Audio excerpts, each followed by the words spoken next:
पूज्य देवताओं में से एक हैं। उनका अस्तित्व केवल एक व्यक्ति या रूप तक सीमित नहीं है, बल्कि वे एक ब्रह्मांडीय ऊर्जा, चेतना और आद्य शक्ति का प्रतीक हैं। नीचे महादेव के अस्तित्व से जुड़ी कहानी और उसका गहरा अर्थ समझाते हैं। महादेव का जन्म नहीं, वे अनादि हैं। शिव का कोई जन्म नहीं बताया जाता।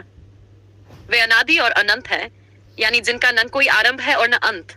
वे स्वयंभू हैं, सृष्टि के पहले से अस्तित्व में हैं। ब्रह्मांड की शुरुआत से पहले जो शुद्ध ऊर्जा, नाद और प्रकाश था, वही शिव के रूप में प्रकट हुआ।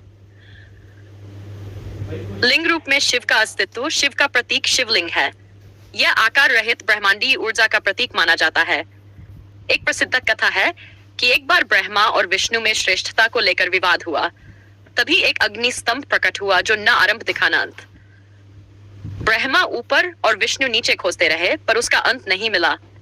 तब उन्हें एहसास हुआ कि यह शिव का अनंत रूप है, जो सृष्टि, पालन और संहार से परे है। समुद्र मंथन में शिव का त्याग जब देव और असुर मिलकर समुद्र मंथन कर रहे थे, तो अमृत के साथ साथ हलाहल विष निकला जो पूरे ब्रह्मांड को नष्ट कर सकता था।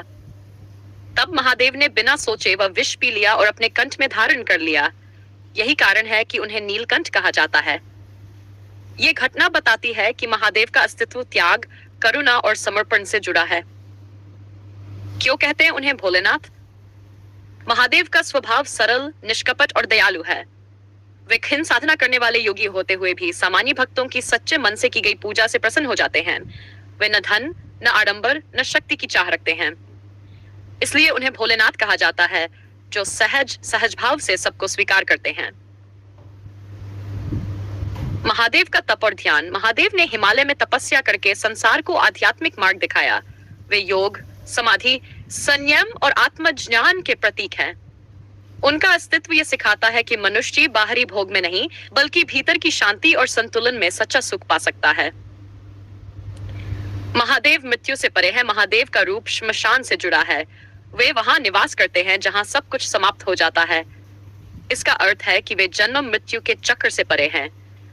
वे जीवन और मृत्यु दोनों पर अधिकार रखते हैं, इसलिए उन्हें महाकाल भी कहा जाता है। शिव का अस्तित्व विज्ञान और आध्यात्मिकता का संगम। वे ऊर्जा है जो सृष्टि की शुरुआत में विद्यमान थी। वे विनाश भी है ताकि नया निर्माण हो सके। योग का केंद्र हैं। वे भक्ति और करुणा का मार्ग हैं। निष्कर्ष, महादेव सिर्फ किसी एक कथा या रूप तक सीमित नहीं है। वे अनंत हैं, ऊर्जा हैं, करुणा है, त्याग है, ज्ञान है। उनकी पूजा केवल धार्मिक कर्मकांड नहीं, बल्कि एक आध्यात्मिक साधना है जो हमें अंदर से मजबूत बनाती है। उनका संदेश स्पष्ट है, सरल बनो, करुणा रखो, संतुलन में जियो और मृत्यु से न डरकर जीवन का उत्सव मनाओ।